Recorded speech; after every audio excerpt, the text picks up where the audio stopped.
आप सुन रहे हैं जगत गुरु तत्वदर्शी संत रामपाल जी महाराज द्वारा लिखित पुस्तक जीने की राह का पेज नंबर 102।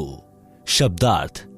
जिस क्षेत्र में महात्मा गुरुजन नहीं होते और नदी आसपास न बह रही हो, हे भक्त उस देश को त्याग दे। वहां काल की भयंकर प्रताड़ना है। इसलिए हे पाठक जनों, जब भी जिस आयु में सतगुरु मिल जाए, भक्ति प्रारंभ कर देना। संत गरीबदास जी ने कहा है कि चली गई सो जान दे, ले रहती को राख, उतरी लाव चढ़ाई यो, करो अपूठी चाक। भावार्थ। हे मानव, जो आयु बिना सद्गुरु मिले बीत चुकी हो, वह तो व्यर्थ गई। उसकी चिंता छोड़कर सच्ची लगन से शेष बची आयु में भक्ति करके कल्याण करवा ले। भक्ति पर लगने के पश्चात संसारिक कार्य भी आसान हो जाएंगे। जैसे कुएं से पानी निकालते समय नेजू यानी बाल्टी से बंधी रस्सी चक्र से उतर जाती तो बाल्टी को खींचना कठिन हो जाता था। नेजू को फिर से चक्र पर चढ़ाकर बाल्टी खींचना बहुत आसान हो जाता है। सतगुरु की शरण में आने से पहले लाव यानी रस्सी चक्र से उतरी हुई के समान पानी निकालना कठिन हो रहा था। उसी प्रकार सब कार्य कठिनता से बन रहे थे। भक्ति शुरू करते ही कार्य आसानी से बनने लगे। जैसे रस्सी चक्र पर चढ़ने के पश्चात पानी आसानी से निकलता है। यह विचार नहीं करना चाहिए कि अब तो आयु कम रहती है, अब क्या भक्ति करेंगे। जब भी सत्संग से ज्ञान हो जाए, उसी आयु में दृढ़ता व लगन से भक्ति पर लग जाना चाहिए। आप सुन रहे हैं जगत गुरु तत्वदर्शी संत रामपाल जी महाराज द्वारा लिखित पुस्तक जीने की राह का पेज नंबर 103। भावार्थ। जो आयु चली गई, उसकी चिंता छोड़कर शेष की रक्षा करो, यानी भक्ति दान सेवा में लगा दो। जैसे पुराने समय में कुएं से खेती की सिंचाई के लिए चमड़े की चड़स प्रयोग होती थी, जिसमें 2-3 क्विंटल पानी भर जाता था। उसको काष्ठ की चक्री के ऊपर लाव यानी मोटी रस्सी चढ़ाकर बांधकर खींचते थे। यदि लाव यानी रस्सी चक्री से उतर जाती थी यानी फिसल जाती थी, तो उसे खींचना कठिन हो जाता था। उसको जैसे तैसे पुनः चक्री यानी काष्ठ के मोटे घेरे पर चढ़ाया जाता था, जिससे चड़स को बाहर निकालना आसान होता था, जो उससे लाभ लेने का यथार्थ तरीका है। इसलिए हे मानव, यदि गुरु शरण नहीं ली है तो आपकी लाव उतरी पड़ी है। जीवन का प्रत्येक कार्य मुसीबत बना खड़ा है। उस जीवन की लाव को पुनः पुली यानी चक्री पर चढ़ा लो, फिर चलाओ, आसान हो जाएगा। यानी गुरु जी की शरण लेकर अपने जीवन की राह को आसान बनाओ। वैश्या का उद्धार। सत्संग सुनने से जीवन सुधर जाता है। परमेश्वर कबीर जी रात्रि में घर घर में सत्संग करते थे।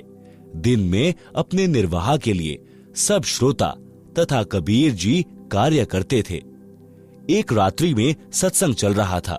थोड़ी दूरी पर काशी शहर की प्रसिद्ध वैश्या चंपाकली का आलीशान मकान था। उस रात्रि में वैश्या को ग्राहकों का टोटा था, जिस कारण से इंतजार में जाग रही थी। उसको परमात्मा कबीर जी के मुख कमल से प्रिय अमृतवाणी सुनाई दी। सत्संग में बताया गया कि मानव यानी स्त्री पुरुष का जीवन बड़े पुण्यों से प्राप्त होता है। जो स्त्री पुरुष भक्ति नहीं करते, दान सेवा नहीं करते, वे परमात्मा के चोर हैं। गीता अध्याय 3 श्लोक 12 में भी कहा कि जो व्यक्ति परमात्मा से प्राप्त धन का कुछ अंश दान धर्म में लगाए बिना स्वयं ही पेट भरता रहता है, वह तो परमात्मा का चोर ही है। जो मानव चोरी, डकैती, ठगी, वैश्यागमन करते हैं, वे महाअपराधी हैं। जो स्त्रियां वैश्या का धंधा करती हैं, वे भी महाअपराधी हैं। परमात्मा के दरबार में उनको कठिन दंड दिया जाएगा। मानव जीवन शुभ कर्म करने तथा भक्ति करने के लिए प्राप्त होता है। कबीर चोरी जारी वैश्यावृत्ति कभो न करयो कोय, पुण्य पाई नर देही ओछी ठोर न खोए। शब्दार्थ। हे मानव, चोरी जारी यानी पर स्त्री गमन, वैश्यावृत्ति यानी पर पुरुषों से धन के लोभ में स्त्री का संभोग करना कोई भी ना करना। यह मानव शरीर यानी स्त्री पुरुष बहुत पुण्यों से प्राप्त हुआ है। इससे पाप कार्यों को करके गलत स्थान पर जाकर नष्ट मत कर, शुभ कर्म कर, गुरु धारण करके अपना कल्याण करवाओ। मानव शरीर प्राप्त प्राणी को चाहिए कि सर्वप्रथम पूर्ण गुरु की शरण में जाकर दीक्षा प्राप्त करे, फिर आजीवन गुरु जी की मर्यादा में रहकर साधना तथा सेवा दान धर्म करता रहे, अपना दैनिक कार्य भी करे, परंतु सर्व बुराई त्याग दे, उसका कल्याण अवश्य होता है। अध्यात्म ज्ञान के अभाव से मानव यानी स्त्री पुरुष केवल धन उपार्जन को अपना मुख्य लक्ष्य बनाकर जीवन सफर को तय करता है। यदि आपके पास अरब खरब तक धन संपत्ति है, जो आपने पूरे जीवन में अटपट छल कपट करके संग्रह की है, अचानक मृत्यु हो जाती है, सारे जीवन का जोड़ा धन तो यही रह गया, साथ तो शरीर भी नहीं गया, साथ गए तो वे पाप जो पूरे जीवन में माया के संग्रह में हुए थे। आप सुन रहे हैं जगत गुरु तत्वदर्शी संत रामपाल जी महाराज द्वारा लिखित पुस्तक जीने की राह का पेज नंबर 104। काया तेरी है नहीं, माया कहां से होए, गुरु चरणों में ध्यान रख, इन दोनों को खोए। कबीर सब जग निर्धना, धनवंता ना कोय, धनवान वही जानिए, जापे राम नाम धन होए। भावार्थ, जिस काया को रोग मुक्त कराने के लिए मानव अपनी संपत्ति को भी बेचकर उपचार कराता है, कहा है कि काया भी आपके साथ नहीं जाएगी। माया की तो बात ही क्या है। पूर्ण गुरु जी से दीक्षा लेकर दिन रात्रि भक्ति कर, गुरु जी के बताए ज्ञान को आधार बनाकर जीवन की राह पर चल। काया तथा माया से मोह हटाकर भक्ति धन संग्रह कर। हे मानव, मानव का पिछला इतिहास देख ले। सर्व सोने की लंका थी, रावण से रणधीर, एक पलक में राज नष्ट हुआ, जम के पड़े जंजीर। भक्ति बिना क्या होत है, भ्रम रहा संसार, रति कंचन पाया नहीं, रावण चली बार। भावार्थ, संत गरीबदास जी ने भी इसी बात का समर्थन किया कि भक्ति बिना जीव को कोई लाभ नहीं होता। माया जोड़ने के लिए आजीवन भटकता रहता है। श्रीलंका के राजा रावण के पास अनंत धन स्वर्ण आदि था, परंतु संसार त्याग कर जाते समय 1 ग्राम स्वर्ण भी साथ नहीं ले जा सका। सत्य भक्ति सत्य पुरुष की न करने से यमदूतों के द्वारा बेल यानी हथकड़ी बांधकर ऊपर यमराज के पास ले जाया गया, नरक में डाला गया। इसलिए हे मानव, अशुभ कर्मों से डर, सत्य भक्ति गुरु धारण करके कर। शंका समाधान करते हुए परमेश्वर कबीर जी ने सत्संग में बताया कि आध्यात्मिक ज्ञान के न होने के कारण अच्छे व्यक्तियों से भी पाप हुए हैं। जब उन्होंने सत्संग सुना तो सर्व अपराध त्याग कर भक्ति करके अपना कल्याण कराया है। परमात्मा कबीर जी ने बताया कि मेरे पास साधना के वे यथार्थ मंत्र हैं जो सर्व पापों को नष्ट कर देते हैं, पुण्य बच जाते हैं। जैसे वर्तमान में वैज्ञानिकों ने ऐसी औषधि खोजी है जो खेती में डालने से घास व खरपतवार को नष्ट कर देती है, फसल सुरक्षित रहती है। ये मंत्र मैं अपने लोक से लेकर आया हूं। सो हम शब्द हम जग में लाए, सार शब्द हम गुप्त छिपाएं। शब्दार्थ ऊपर किया है। ऋग्वेद मंडल 9 सूक्त 95 मंत्र 2 में भी प्रमाण है कि परमात्मा इस संसार में प्रत्यक्ष प्रकट होकर अपनी अमृतवाणी द्वारा मुक्ति के सत्य मार्ग की प्रेरणा करता है। वह परमात्मा सब देवों का देव यानी सर्व का मालिक भक्ति के गुप्त नामों का आविष्कार करता है। यदि कोई महापापी भी है, सत्य साधना करने लग जाता है और भविष्य में कोई पाप नहीं करता है, तो उसके सर्व पाप समाप्त हो जाते हैं। भक्ति करके अपना कल्याण करा सकता है। आप सुन रहे हैं जगत गुरु तत्वदर्शी संत रामपाल जी महाराज द्वारा लिखित पुस्तक जीने की राह का पेज नंबर 105। उपरोक्त अमृत वचन सुनकर वह बहन वैश्या जैसे गहरी नींद से जागी हो, कांपने लग गई। घर में ताला लगाकर सत्संग स्थल पर गई। पीछे ही महिलाओं की ओर बैठ गई। सत्संग समाप्त होने के पश्चात आवाज लगी कि जो दीक्षा लेना चाहता है वह आगे गुरुदेव जी के पास आ जाए। कुछ स्त्री तथा पुरुष उठकर आगे आए। वह वैश्या भी आई और गुरुदेव जी को अपना परिचय दिया और बताया कि मैंने तो 40 वर्ष की आयु में प्रथम बार ये उपकारी वचन सुनने को मिले हैं। हे परमात्मा, क्या मेरे जैसी पापिन का भी कल्याण संभव है? वैसे तो आप जी ने सर्व समाधान सत्संग में बता दिया, परंतु जब अपने घृणित जीवन की ओर झांकती हूं तो ग्लानि होती है तथा विश्वास नहीं हो रहा कि मेरे जैसे अपराधी को क्षमा कर दिया जाएगा।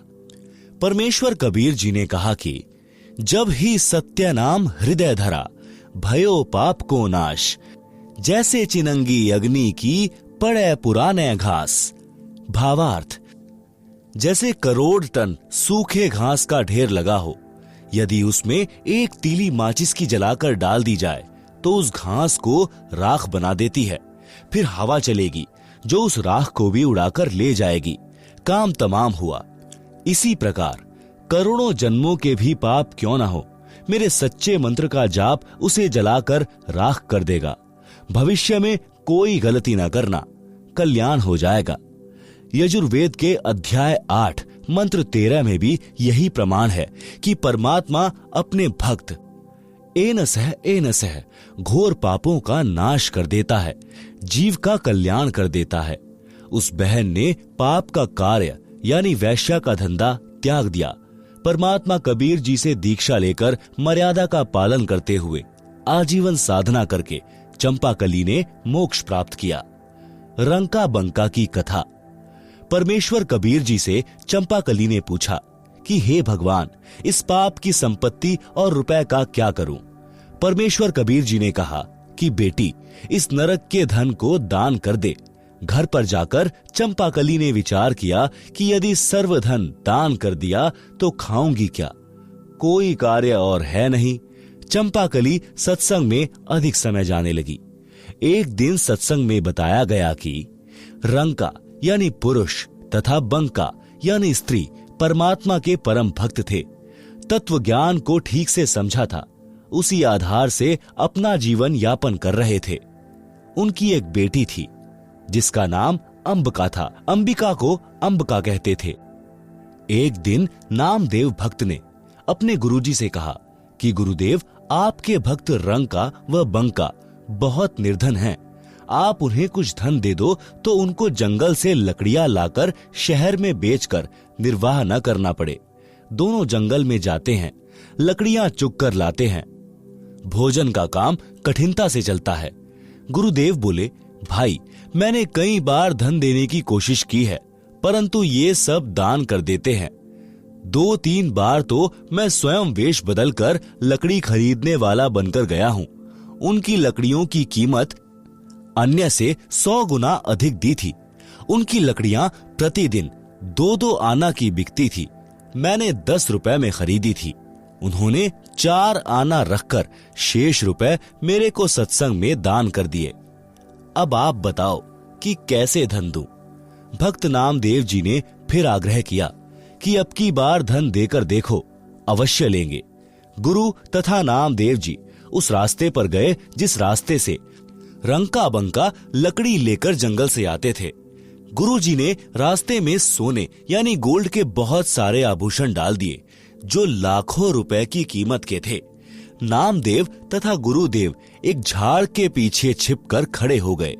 रंका आगे आगे चल रहा था, सिर पर लकड़ियां रखकर, तथा उसके पीछे लकड़ियां लेकर बंका 200 फुट के अंतर में चल रही थी।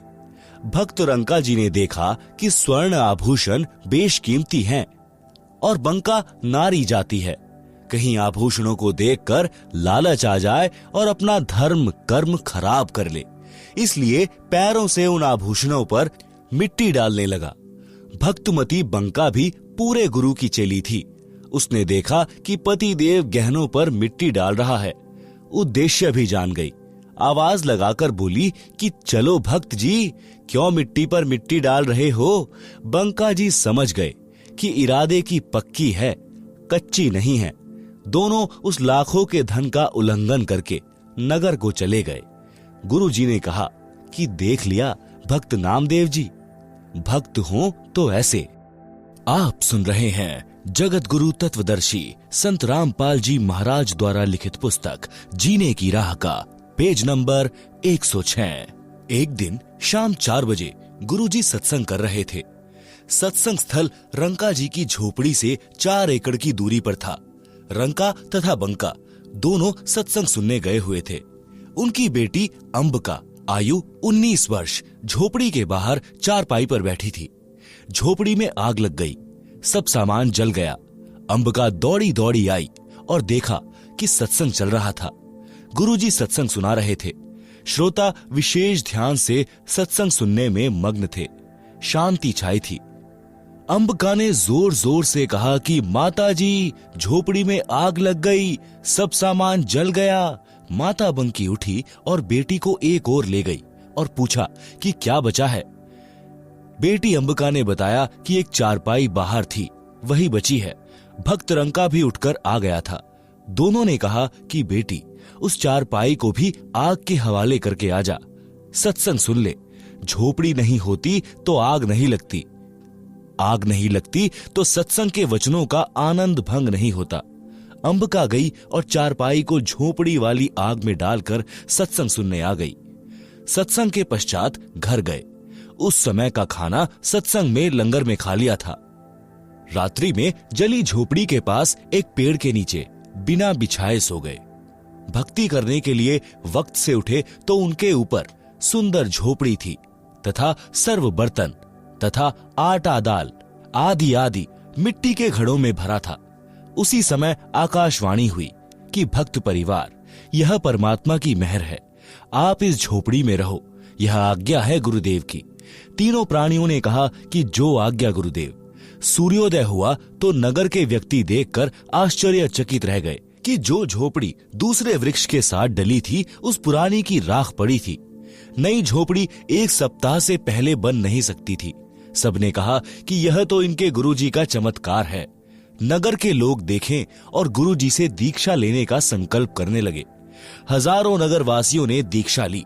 यह सब लीला परमेश्वर कबीर जी ने काशी शहर में प्रकट होने से लगभग 200 वर्ष पूर्व की थी।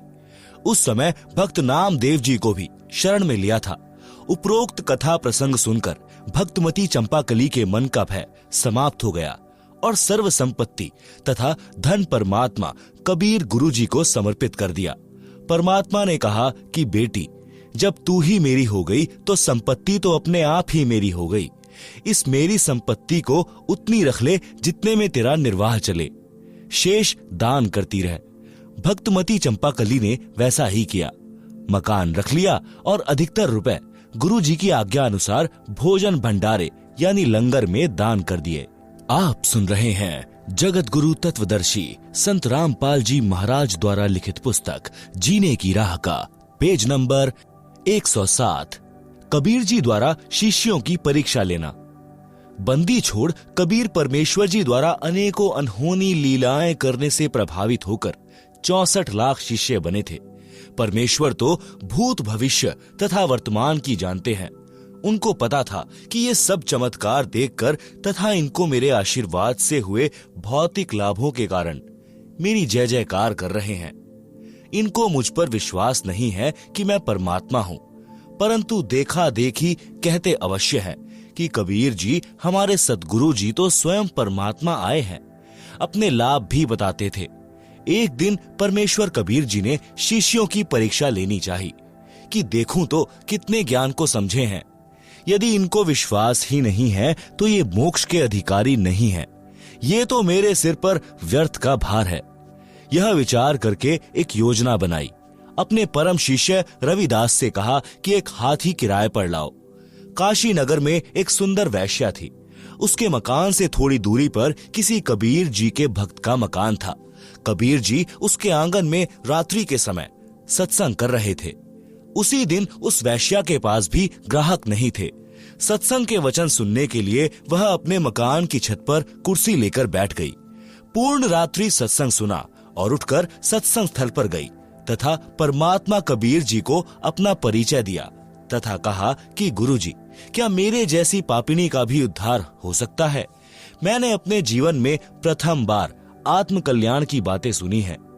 अब मेरे पास दो ही विकल्प हैं कि या तो मेरा कल्याण हो या मैं आत्महत्या करके पापों का प्रायश्चित करूं। परमात्मा कबीर जी ने कहा, बेटी, आत्महत्या करना महापाप है। भक्ति करने से सर्व पाप परमात्मा नष्ट कर देता है। आप मेरे से उपदेश लेकर साधना करो और भविष्य में पापों से बचकर रहना।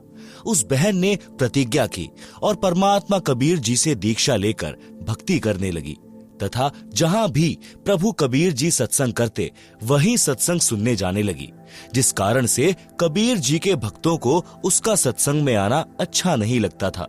वे उस लड़की को कहते थे कि तेरे कारण गुरु जी की बदनामी होती है, तू सत्संग में मत आया कर, तू सबसे आगे गुरु जी के पास बैठती है, वहां ना बैठा कर।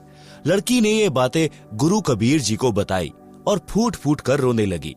परमेश्वर जी ने कहा कि बेटी, आप सत्संग में आया करो। कबीर जी ने सत्संग वचनों द्वारा स्पष्ट किया कि मैला कपड़ा साबुन और पानी से दूर रहकर निर्मल कैसे हो सकता है। इसी प्रकार पापी व्यक्ति सत्संग से तथा गुरु से दूर रहकर आत्म कल्याण कैसे करा सकता है। भक्त वैश्या तथा रोगी से नफरत नहीं करते, सम्मान करते हैं, उसको ज्ञान चर्चा द्वारा मोक्ष प्राप्ति की प्रेरणा करते हैं। परमात्मा कबीर जी के बार बार समझाने पर भी भक्तजन उस लड़की को सत्संग से मना करते रहे तथा बहाना करते थे कि तेरे कारण गुरुजी काशी में बदनाम हो गए हैं। काशी के व्यक्ति हमें बार बार कहते हैं कि तुम्हारे गुरुजी के पास वैश्या भी जाती है, वह काहे का गुरु है। आप सुन रहे हैं जगत गुरु तत्वदर्शी संत रामपाल जी महाराज द्वारा लिखित पुस्तक जीने की राह का पेज नंबर 108। उस लड़की से कहा कि बेटी, आप मेरे साथ हाथी पर बैठकर चलोगी?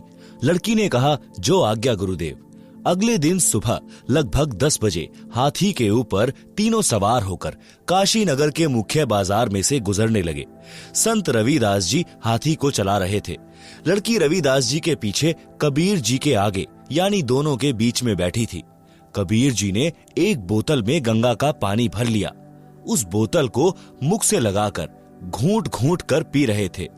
लोगों को लगा कि कबीर जी शराब पी रहे हैं। शराब के नशे में वैश्या को सरेआम बाजार में लिए घूम रहे हैं। काशी के व्यक्ति एक दूसरे को बता रहे हैं कि देखो, बड़े बड़े उपदेश दिया करता कबीर जुलाहा, आज इसकी पोल पट्टी खुल गई है। ये लोग सत्संग के बहाने ऐसे कर्म करते हैं। काशी के व्यक्ति कबीर जी के शिष्यों को पकड़ पकड़ कर लाकर दिखा रहे थे कि देख, तुम्हारे परमात्मा की करतूत, शराब पी रहे हैं, वैश्या को लिए सरेआम घूम रहा है। यह लीला देखकर वे 64 लाख नकली शिष्य कबीर जी को त्याग कर चले गए। पहले वाली साधना करने लगे, लोक लाज में फंसकर गुरु विमुख हो गए। परमात्मा कबीर जी विशेषकर ऐसी लीला उस समय किया करते जिस समय दिल्ली का सम्राट सिकंदर लोधी काशी नगरी में आया हो। उस समय सिकंदर लोधी राजा काशी में उपस्थित था। काजी पंडितों ने राजा को शिकायत कर दी कि कबीर जुलाहे ने जुल्म कर दिया। शर्म लाज समाप्त करके सरेआम वैश्या के साथ हाथी के ऊपर गलत कार्य कर रहा था, शराब पी रहा है। राजा ने तुरंत पकड़कर गंगा में डुबोकर मारने का आदेश दिया। आप सुन रहे हैं जगत गुरु तत्वदर्शी संत रामपाल जी महाराज द्वारा लिखित पुस्तक जीने की राह का पेज नंबर 109। अपने हाथों से राजा सिकंदर ने हाथों में हथकड़ी तथा पैरों में बेड़ी तथा गले में तोक लगाई। नौका में बैठाकर गंगा दरिया के मध्य में ले जाकर दरिया में सिपाहियों ने पटक दिया। हथकड़ी, बेड़ी तथा तोक अपने आप टूटकर जल में गिर गई। परमात्मा जल पर पद्म आसन लगाकर बैठ गए। नीचे से गंगा जल चक्कर काटता हुआ बह रहा था। परमात्मा जल के ऊपर आराम से बैठे थे। कुछ समय उपरांत परमात्मा कबीर जी गंगा के किनारे आ गए। सिपाहियों ने शेख तकी के आदेश से कबीर जी को पकड़कर नौका में बैठाकर कबीर परमात्मा के पैरों तथा कमर पर भारी पत्थर बांधकर हाथ पीछे को रस्सी से बांधकर गंगा दरिया के मध्य में फेंक दिया। रस्से टूट गए, पत्थर जल में डूब गए परमेश्वर कबीर जी जल के ऊपर बैठे रह गए। जब देखा कि कबीर गंगा दरिया में डूबा नहीं, तो क्रोधित होकर शेख तकी ने राजा से कहकर तोप के गोले मारने का आदेश दे दिया। पहले कबीर जी को पत्थर मारे, गोली मारी, तीर मारे। अंत में तोप के गोले 4 पहर यानी 12 घंटे तक कबीर जी के ऊपर चलाए। कोई तो वही किनारे पर गिर जाता, कोई दूसरे किनारे पर जाकर गिरता, कोई दूर तालाब में जाकर गिरता।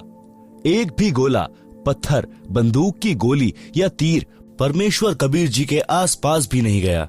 इतना कुछ देखकर भी काशी के व्यक्ति परमेश्वर को नहीं पहचान पाए। तब परमेश्वर कबीर जी ने देखा कि ये तो अक्ल के अंधे हैं। उसी समय गंगा के जल में समा गए और अपने भक्त रविदास जी के घर प्रकट हो गए। दर्शकों को विश्वास हो गया कि कबीर जुलाहा गंगा जल में डूबकर मर गया है। उसके ऊपर रेत व रेग यानी गारा जम गई होगी।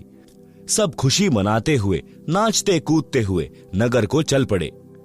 शेख तकी अपनी मंडली के साथ संत रविदास जी के घर यह बताने के लिए गया कि जिस कबीर जी को तुम परमात्मा कहते थे वह डूब गया है, मर गया है। संत रविदास जी के घर पर जाकर देखा तो कबीर जी इकतारा यानी वाद्य यंत्र बजा बजा कर शब्द गा रहे थे। शेख तकी की तो मां सी मर गई। राजा सिकंदर के पास जाकर बताया कि वह आंखें बचाकर भाग गया है, रविदास के घर बैठा है। यह सुनकर बादशाह सिकंदर लोधी संत रविदास जी की कुटी पर गया।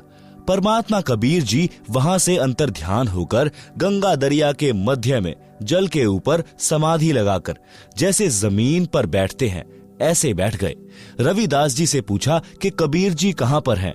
संत रविदास जी ने कहा कि हे बादशाह जी, वे पूर्ण परमात्मा हैं, वे ही अलख अल्लाह हैं। आप इन्हें पहचानो, वे तो मर्जी के मालिक हैं, जहां चाहे चले जाएं। मुझे कुछ नहीं पता कहां चले गए, वे तो सबके साथ रहते हैं। उसी समय किसी ने बताया कि कबीर जी तो गंगा के बीच में बैठे भक्ति कर रहे हैं। सब व्यक्ति तथा राजा व सिपाही गंगा दरिया के किनारे फिर से गए। राजा ने नौका भेजकर मल्लाहों के द्वारा संदेश भेजा कि बाहर आए। मल्लाहों ने नौका कबीर जी के पास ले जाकर राजा का आदेश सुनाया कि आपको सिकंदर बादशाह याद कर रहे हैं, आप चलिए। परमेश्वर कबीर जी उस जहाज यानी बड़ी नौका में बैठकर किनारे आए। आप सुन रहे हैं जगत गुरु तत्वदर्शी संत रामपाल जी महाराज द्वारा लिखित पुस्तक जीने की राह का पेज नंबर 110। राजा सिकंदर ने फिर गिरफ्तार करवाकर हाथ पैर बांधकर खूनी हाथी से मरवाने की आज्ञा कर दी। चारों ओर जनता खड़ी थी। सिकंदर ऊंचे स्थान पर बैठे थे। परमात्मा को बांध जोड़कर पृथ्वी पर डाल रखा था। महावत यानी हाथी के ड्राइवर ने हाथी को शराब पिलाई और कबीर जी को कुचलकर मरवाने के लिए कबीर जी की ओर बढ़ा। कबीर जी ने अपने पास एक बब्बर सिंह खड़ा कर दिया। वह केवल हाथी को दिखा। हाथी चिंघाड़ कर डर के मारे वापस भाग गया। महावत को नौकरी का भय सताने लगा। हाथी को भाले मार मार कर कबीर जी की ओर ले जाने लगा, परंतु हाथी उल्टा भागे। तब पीलवान यानी महावत को भी शेर खड़ा दिखाई दिया तो डर के मारे उसके हाथ से अंकुश गिर गया। हाथी भाग गया। परमेश्वर कबीर जी के बंधन टूट गए। कबीर जी खड़े हुए तथा अंगड़ाई ली तो लंबे बढ़ गए। सिर आसमान को छुआ दिखाई देने लगा। प्रकाशमान शरीर दिखाई देने लगा। सिकंदर राजा भय से कांपता हुआ परमेश्वर कबीर जी के चरणों में गिर गया। क्षमा याचना की तथा कहा कि आप परमेश्वर हैं, मेरी जान बख्शो, मेरे से भारी भूल हुई है। मैं अब आपको पहचान गया हूँ, आप स्वयं अल्लाह पृथ्वी पर आए हो। तब परमेश्वर कबीर जी काशी नगर में आए तथा उसी गणिका के मकान में चौक में बैठ गए। लड़की परमात्मा के चरण दबा रही थी। परमेश्वर कबीर जी के पैर अपनी सांथलों यानी घुटनों से ऊपर की टांग पर रख लिए। नोट: इन वाणियों का शब्दार्थ ऊपर संक्षेप में किया है। फिर गणिका के संग चले, शीशी भरी शराब, गरीब दास उस पुरी में जुल्हा भया खराब। तारी बाजी पुरी में भिष्ट जुल्ह दी नीच, गरीब दास गणिका सजी दहू संतों के बीच। गावत बैन बिलास पद, गंगा जल पीवंत, गरीबदास विहल भये मतवाले घूमंत। भड़ुआ भड़ुआ सब कहें कोई न जाने खोज। दास गरीब कबीर करम बांटत शिर का बोझ। देखो गनी का संगी लई कहते कौम 36। गरीब दास इस जुलहदी का दर्शन आन हदीस। शाह सिकंदर को सुनी भिष्ट हुए दो संत। गरीब दास चारों वरण उठी लागे सब पंथ। चारी वर्ण शट आश्रम दोनों दीन खुशाल। गरीब दास हिंदू तुरक पड़या शहर गली जाल। शाह सिकंदर कह गए सुनी कबले अरदास। गरीब दास तलबा हुई पकड़े दोनों दास। कहो कबीर यो क्या किया गनिका लिन्ही संग। गरीब दास भूले भक्ति परया भजन में भंग। सुनो सिकंदर बादशाह हमरी अरज आवाज। गरीब दास वह राखिसी जिन योह साज्या साज। जड़ियां तोक जंजीर गल शाह सिकंदर आप। गरीब दास पदलीन है तारी अजपा जाप। हाथों जड़ी हथकड़ी पग बेड़ी पहिराए। गरीब दास बीच गंग में तहां दीन्हा छिटकाए। झड़ी गए तोक जंजीर सब लगे किनारे आए। गरीब दास देखे खलक स्यों काजी बादशाह। नीचे नीचे गंगा जल ऊपर आसन थीर। गरीब दास बूढ़े नहीं बैठे अधर कबीर। यह अचरज कैसा भया देखें दोनों दीन। गरीब दास काजी कहे बांधी दिया जलसीन। गल में फांसी डारी करी बांधो शिला सुधारी। गरीब दास यह जुलहदी जब बूढ़े गंगधार। शिला धरी जब नाव में बांधी गले कबीर। गरीब दास फंद टूटी के ना डूबे जल नीर। शिला चही शाह और को देखत काशी ख्याल। गरीब दास कबीर का आसन अधर हमाल। तीर बाण गोली चले तो प्रहकल्यों शोर। गरीब दास उस जुलहदी के गई एक नहीं और। अधर धार गोले बहें जल के बीच गभाक। गरीब दास उस जुलहदी पर शस्त्र छूटे लाख। तो प्रहकले सब चले तीर बाण कमान। गरीब दास वह जुलहदी जल पर रहे अमान। अधरी धार अपार गति जल परी लगी समाधि। गरीब दास निज ब्रह्म पद खेले आदि अनादि। जुलम हुआ बूढ़े नहीं शस्त्र लगे ना बाण। गरीब दास इब कौन गति कैसे लीजे प्राण। लगी समाधि अगाध में बिचरे काशी गंग। गरीब दास की लोल सर छुहे चरण तरंग। चारी पहर गोले बगे धमी मुलक मैदान।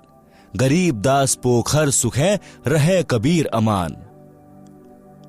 अपनी करनी सब करी थाके दोनों दीन। गरीब दास अब जुलहदी पैठी गए जलमीन। डूब्या डूब्या सब कहें हो गए गारत गोर। गरीब दास कबले धनी तुम आगे क्या जोर। आनंद मंगल होत है बटे बधाई बेग। गरीब दास उस जुलहदी पर फिर गई रेती रेग। हस्ती घोड़े चढ़त हैं पान मिठाई चीर। गरीब दास काशी खुशी बूढ़े गंग कबीर। जावो घरी रे दास के हिलकारे हजूर। गरीब दास खुशिया कहो कहियो नहीं कसूर। झालरी ढोलक बजत है गावे शब्द कबीर। गरीब दास रे दास संगी दोनों एक ही तीर। काजी पंडित सब गए शाह सिकंदर उठ। गरीब दास रे दास के भेष गए जटजूट। कोठी कुठले सब झके बासन टींडर गोली। गरीब दास रह दास सुनो कहां गए वह बोल। वे प्रगट पूर्ण पुरुष हैं अविनाशी अलख अल्लाह। गरीब दास रह दास कहे सुनो सिकंदर शाह। सूरजमुखी सुभान सर खिले फूल गुलजार। गरीब दास काजी पंडित करता शाह पुकार। शाह सिकंदर फिर गए उस गंगा के तीर। दास गरीब कबीर हरि बैठे ऊपर नीर। बैठी मलाह जिहाज में गए धार के बीच। गरीब दास हरि हरि करे प्रेम फुहारे सींच। करी अरज मलाह तहां दीन दुनी बादशाह। गरीब दास आसन उधर लगी समाधि जुलाहा। भंवर फिरत हैं गंग जल फूल उगाने कोटी। गरीब दास तहां बंदगी हरिजन हरि की ओट।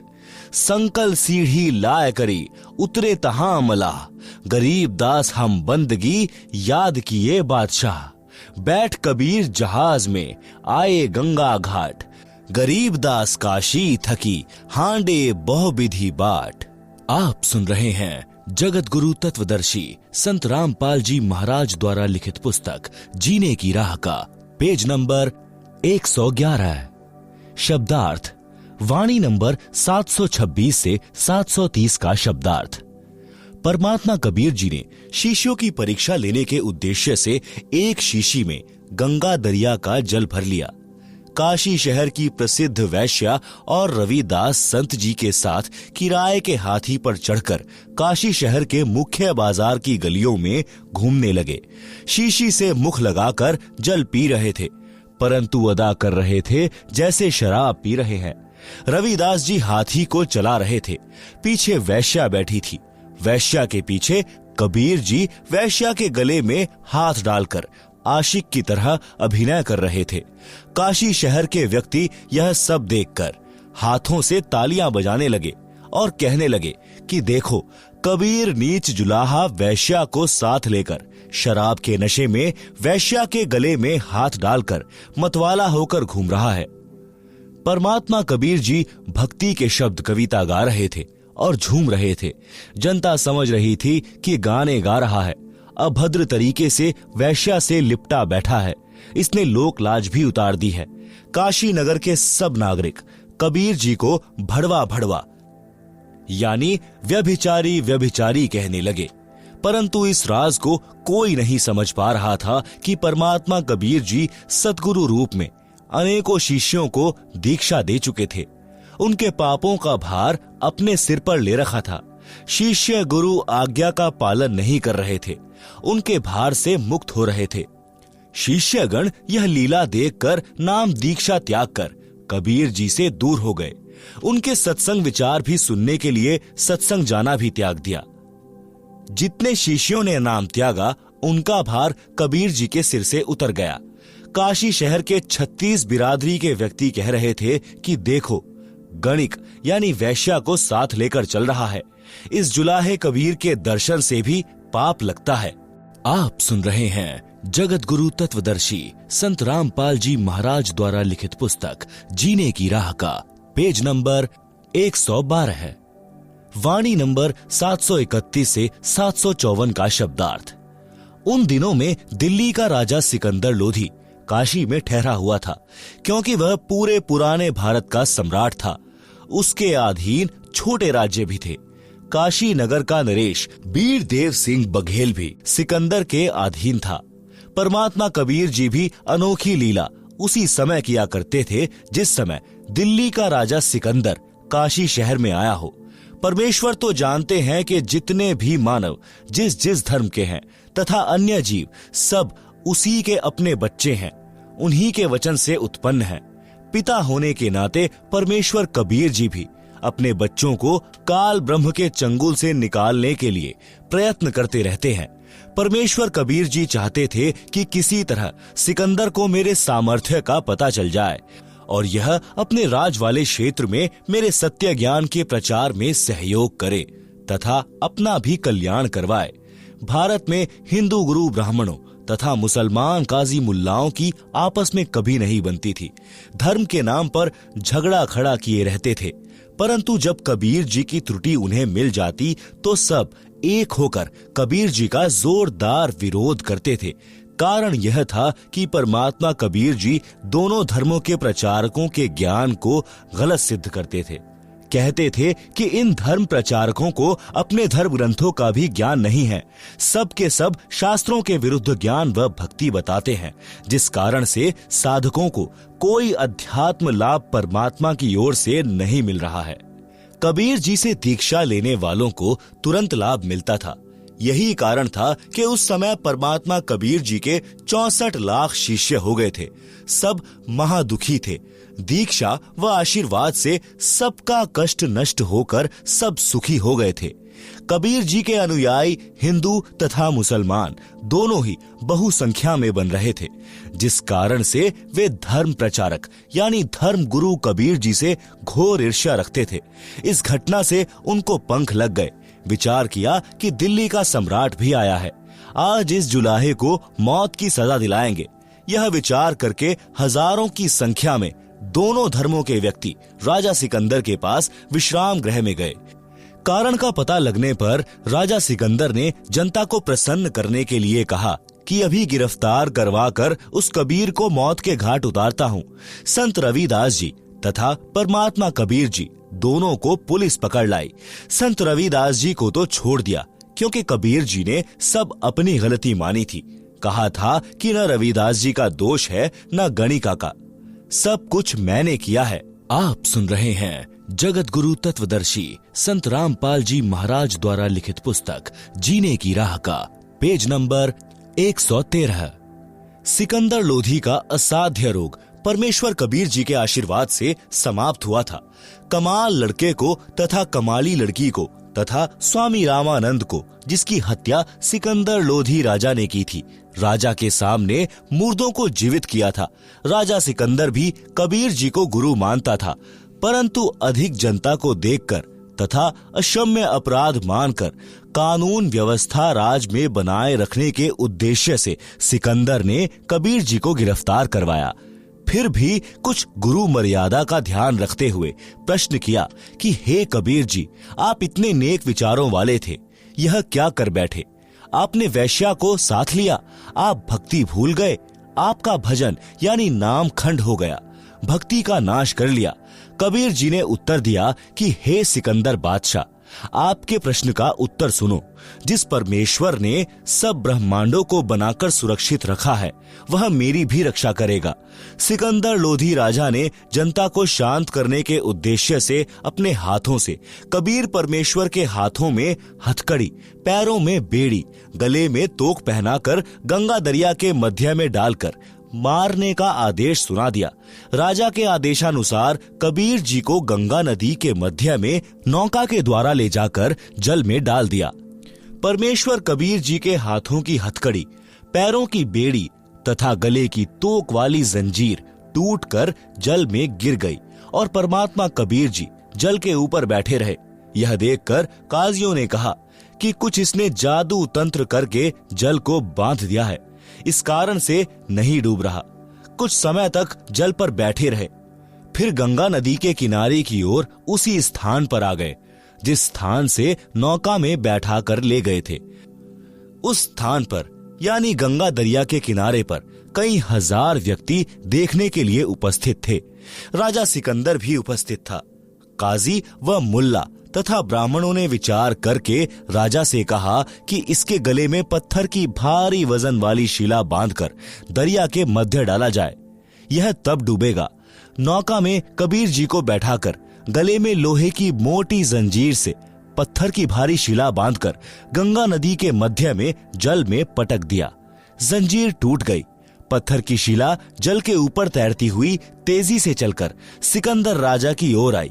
कबीर जी जल के ऊपर पालथी लगाकर सुखासन पर बैठे रहे। अथाह जल नीचे नीचे बह रहा है। परमात्मा कबीर जी जल में डूबे नहीं। जल की लहरें परमेश्वर जी के चरण छूकर उछल उछल कर किलोल कर रही थी। राजा ने आदेश दिया कि तीर मारकर इसका अंत कर दो। जब बहुत समय तक तीर बाणों से कबीर जी नहीं मरे तो तोप यंत्र मंगाया गया। तोप के गोले तथा तीर दोनों ही छोड़े गए, परंतु एक भी परमेश्वर कबीर जी की ओर नहीं गया। कोई गोला उसी किनारे के पास दरिया में गिरे, कोई दूर गिरे। कुछ तोप के गोले तो दूर तालाबों में गिरे जिनका जल ही सूख गया। तोप के कुछ गोले दाएं बाएं गिर रहे थे। परमात्मा कबीर जी के निकट एक भी तीर बाण व तोप का गोला नहीं गया। यह प्रयत्न 4 पहर यानी 12 घंटे तक चला, परंतु कबीर जी नहीं मरे। पूर्ण परमात्मा कबीर जी अविनाशी हैं। अविनाशी को कौन मार सकता है?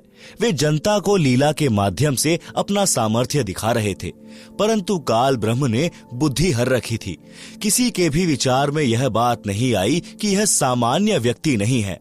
जब राजा तथा प्रजा ने सब कोशिश कर ली तो कहने लगे कि इसको कैसे मारा जाए। जब सब जुल्म करके थक लिए तब परमात्मा कबीर जी गंगा नदी के जल में गोता लगा गए। उपस्थित जनता तथा राजा ने मान लिया कि कबीर जल में डूबकर मर गया। इसके शव पर रेत व गारा गिर गई। कबीर जी के मरने की खुशी में लोग ढोल बजाने लगे, नाचने गाने लगे और मिठाई बांटने लगे। राजा विश्राम गृह में चला गया। काजी, मुल्ला व पंडित जन मिलकर रविदास के घर गए। वहां पर उनको अंदर से कबीर जी की आवाज सुनाई दी। वे परमात्मा की महिमा के शब्द यानी कविता गा रहे थे। रविदास जी को बताने गए थे कि जिसे आप अविनाशी कहते थे वह कबीर मर गया है। घर के अंदर गए तो कबीर जी रविदास जी के पास बैठे थे। दोनों शब्द गा रहे थे। देखकर वापस जाकर सिकंदर को बताया कि कबीर मरा नहीं, वह तो रविदास के घर पर बैठा है। हजारों की संख्या में काशी के काजी, मुल्ला, पंडित तथा जनता रविदास जी के घर गए। वहां पर कबीर जी नहीं मिले। रविदास जी से पूछा कि कबीर कहाँ हैं? वे बोले कि अभी मेरे पास से गए हैं। कह रहे थे कि गंगा में स्नान करके आता हूँ। राजा तथा सब व्यक्ति गंगा के उसी किनारे पर गए तो परमात्मा कबीर जी जल के ऊपर पहले की तरह बैठे मिले। दरिया के मध्य में बैठे थे। छोटा समुद्री जहाज में मल्लाह यानी जहाज चालक व अन्य कुछ व्यक्ति गए और कहा कि आपको राजा सिकंदर बुला रहा है।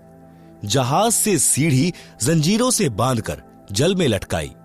कबीर जी सीढ़ी से चढ़कर जहाज में बैठकर गंगा नदी से बाहर आए तो तुरंत पकड़ लिए यानी गिरफ्तार कर लिए। आप सुन रहे हैं जगत गुरु तत्वदर्शी संत रामपाल जी महाराज द्वारा लिखित पुस्तक जीने की राह का पेज नंबर 114। खूनी हाथी से कबीर परमेश्वर को मरवाने की कुचेष्टा। खूनी हाथी मस्त है, पग बंधे जंजीर। गरीब दास जहां डारिया, मसक बांधी कबीर। सिंह रूप साहिब धरिया, भागे उल्टे फील। गरीब दास नहीं समझती यह दुनिया खलील। बने केहरी सिंह जीत, चौर शिखर असमान। गरीब दास हस्ती लखया, दिखे नहीं जिहान।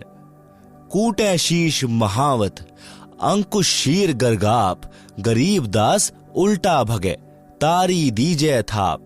भाले को खो मारिए, चरखी छूटे पाख। गरीब दास नहीं निकट जाए, किलकी देवे लाख। जैसी भक्ति कबीर की, ऐसी करे ना कोय। गरीब दास कुंजर थके, उल्टे भागे रोए। दुम गोवे मूंडी धुने, सैन न समझे एक। गरीब दास दिखे नहीं, आगे खड़ा अलेख। पीलवान देखा तबे, खड़ा केहरी सिंह। गरीब दास आए तहां, धरी मौला बहुरंग।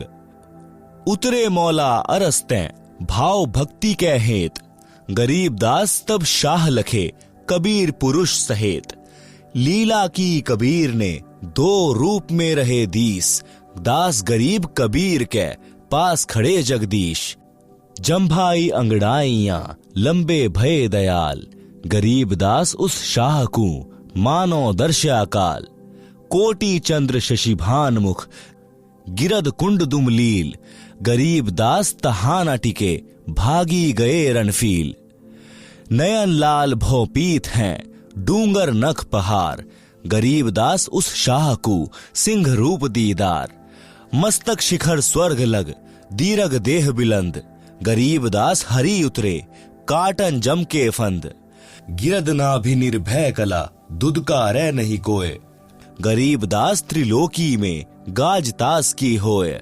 जीव नरसिंह प्रहलाद के, यू वह नरसिंह एक। गरीब दास हरियाइया, राखन जन की टेक। बार बार सताए कर, मस्तक लीना भार। गरीब दास शाह यों कहे, बक्सो इबकी बार। तहां सिंह ल्यो लीन हुआ, परचा इबकी बार। गरीब दास शाह यों कहे, अल्लाह दिया दीदार। सुन काशी के पंडितों, काजी मुल्ला पीर। गरीब दास इसके चरण लियो, अल्लाह अलेख कबीर। योह कबीर अल्लाह है, उतरे काशी धाम। गरीब दास शाह यो कहे, झगर मुए बेकाम। काजी पंडित रूठया, हम त्याग्यायो देश। गरीब दास शटदल कहे, जादू सिहर हमेश। इन जादू जंतर किया, हस्ती दिया भगाए। गरीब दास इतना रहे, काशी बिडरी जाए। काशी बिडरी चहों दिशा, थांभन हारा एक। गरीब दास कैसे थंभे, बिडरे बहुत अनेक। आप सुन रहे हैं जगत गुरु तत्वदर्शी संत रामपाल जी महाराज द्वारा लिखित पुस्तक जीने की राह का पेज नंबर 115। शब्दार्थ वाणी नंबर 767 से 789। परमात्मा कबीर जी के हाथ पैर बांधकर एक मैदान के अंदर डाल दिया, जहां पर घोर अपराधियों को कठोर दंड दिया जाता था। वर्तमान के स्टेडियम जैसा वह मैदान होता था। राजा तथा पदाधिकारी स्टेज पर बैठते थे, दर्शक चारों ओर खड़े होते थे। मनुष्यों को मारने के लिए हाथी को प्रशिक्षित किया जाता था। उसे शराब तथा रक्त पीने का चस्का लगाया जाता था। उसे खूनी हाथी कहते थे। राजा सिकंदर तथा अन्य मंत्रीगण बैठे थे। प्रजा चारों ओर खड़ी थी। खूनी हाथी को महावत यानी हाथी को वश करके चलाने वाला व्यक्ति कबीर जी की ओर मारने के लिए लाया तो परमेश्वर कबीर जी ने एक सिंह का रूप दिखाया, जो केवल हाथी को दिखाई दे रहा था। हाथी ने शराब पी रखी थी। सिंह को देखकर भय के कारण उल्टा भाग गया। महावत ने हाथी को भालों से मारा, परंतु कबीर जी की ओर हाथी नहीं गया। परमात्मा कबीर जी ने महावत को भी सिंह खड़ा दिखा दिया। महावत भी डरकर हाथी से गिर गया। हाथी भाग गया। परमात्मा कबीर जी के बंधन टूट गए और खड़े हुए। खड़ा होकर अंगड़ाई ली और जम्भाई यानी उबासी ली। बहुत लंबे हो गए। सिर आकाश को छू रहा था। शरीर से असंख्य सूर्यों का प्रकाश निकल रहा था। यह केवल राजा सिकंदर को दिखाई दिया। राजा भयभीत होकर खड़ा होकर मैदान में आया और कहा कि मेरी जान बख्श दो, मेरे से बड़ी गलती हुई है। मेरे को परमात्मा का दर्शन हो गया है। जनता से राजा ने कहा कि यह अल्लाहू अकबर है, कबीर रूप में पृथ्वी पर आया है। इसके चरण छूकर अपना कल्याण करवा लो। परंतु कर्महीन काजी, मुल्ला व पंडित कहने लगे कि कबीर ने जादू जंत्र करके हाथी को भगा दिया, हम जा रहे हैं। यह कहकर वे पाप आत्मा सब चले गए। परमात्मा ने अपना शरीर सामान्य किया और सिंह को अदृश्य कर दिया, अपनी कुटी में चले गए। आप सुन रहे हैं जगत गुरु तत्वदर्शी संत रामपाल जी महाराज द्वारा लिखित पुस्तक जीने की राह का पेज नंबर 116। दीक्षा के पश्चात पूर्ण गुरुदेव जी से दीक्षा लेकर पूर्ण विश्वास के साथ गुरुदेव द्वारा बताई साधना पूरी निष्ठा के साथ करें। कबीर जी ने बताया है कि धीरज रखें। धीरे धीरे रे मना, धीरे सब कुछ होए। माली सींचे 100 घड़ा, समय आए फल होए। भावार्थ, जैसे माली आम का बीज बोता है, उसकी सिंचाई करता है, कुछ दिन पश्चात अंकुर दिखाई देता है, फिर भी समय समय पर सिंचाई करता रहता है। रक्षा के लिए कांटेदार झाड़ियों की बाड़ यानी फेंसेस करता है। एक आम के पौधे को पेड़ बनने में लगभग 8 से 10 वर्ष लग जाते हैं। तब तक माली पौधा लगाने वाला यानी बाग का मालिक या नौकर उस पौधे की सिंचाई करता रहता है। जब आम का पेड़ बन जाता है तो आम के फल लगते हैं। इतने लगते हैं कि स्वयं का परिवार भी खाता है तथा बेचकर अपना निर्वाह भी करता है। इसी प्रकार भक्ति नाम रूपी बीज को बोकर यानी दीक्षा लेकर उसका स्मरण दान रूपी सिंचाई करते रहना चाहिए। आम के पौधे की तरह धीरे धीरे भक्ति रूपी पेड़ बनने के पश्चात सुखों का अंबार लग जाएगा। जैसे आम के पेड़ को टनों आम लगे, खाए और बेचकर धन कमाया, इसी प्रकार भक्त को धीरज रखना चाहिए। धीरे धीरे भक्ति का परिणाम आने लगेगा। विश्वास, परमात्मा की भक्ति का लाभ उसी को होता है जो परमात्मा की महिमा पर पूर्ण विश्वास रखता है। परमात्मा के लिए कुछ भी असंभव नहीं है। एक नगर के बाहर जंगल में 2 महात्मा साधना कर रहे थे। एक 40 वर्ष से घर त्याग कर साधना कर रहा था। दूसरा अभी 2 वर्ष से साधना करने लगा था।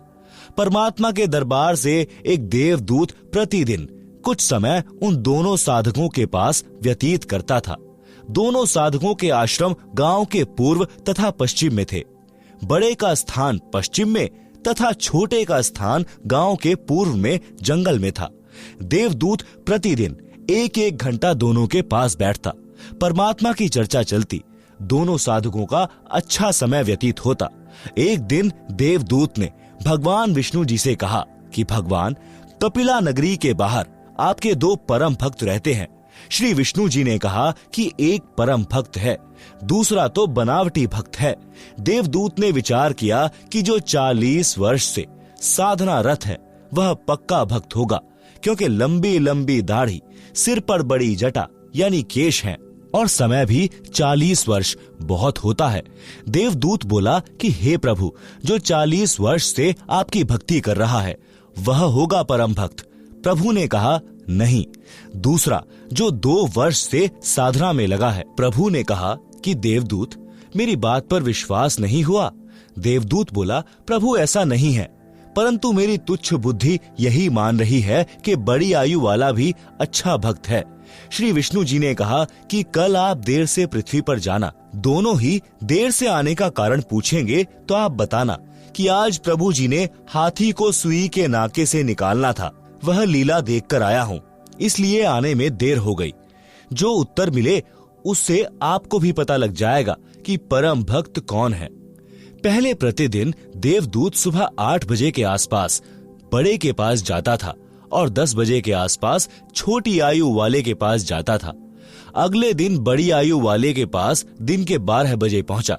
देर से आने का कारण पूछा तो देवदूत ने बताया कि आज 11:30 बजे दिन के परमात्मा ने लीला करनी थी, वह देख कर आया हूँ। 40 वर्ष वाले ने पूछा कि क्या लीला की प्रभु ने, बताइएगा। देवदूत ने कहा कि श्री विष्णु जी ने कमाल कर दिया, हाथी को सुई के नाके यानी छिद्र में से निकाल दिया। यह सुनकर भक्त बोला कि देवदूत, ऐसी झूठ बोल जो सुने उसे विश्वास हो। यह कैसे हो सकता है कि हाथी सुई के नाके में से निकल जाए? मेरे सामने निकाल कर दिखाओ। देवदूत समझ गया कि भगवान सत्य ही कह रहे थे। यह तो पशु है, भक्त नहीं, जिसे परमात्मा पर ही विश्वास नहीं कि वह सक्षम है। जो कार्य मानव नहीं कर सकता परमात्मा कर सकता है, उसकी भक्ति व्यर्थ तथा बनावटी है। देवदूत नमस्ते करके चल पड़ा और छोटे भक्त के पास आया। भक्त ने देरी से आने का कारण पूछा तो देवदूत ने संकोच के साथ बताया कि कहीं यह कोई गलत भाषा न बोल दे। कहा कि भक्त क्या बताऊं, परमात्मा ने तो अचरज कर दिया, कमाल कर दिया, देखकर आंखें फटी की फटी रह गई। परमात्मा ने हाथी को सुई के नाके यानी धागा डालने वाले छिद्र के अंदर से निकाल दिया। यह सुनकर भक्त बोला कि देवदूत जी, इसमें आश्चर्य की कौन सी बात है? परमात्मा निकाल दे पूरी पृथ्वी को सुई के नाके में से, हाथी तो बात ही क्या है। देवदूत ने भक्त को सीने से लगाया और कहा कि धन्य है आपके माता पिता जिनसे जन्म हुआ, कुर्बान हूं आपके परमात्मा पर, अटल विश्वास पर।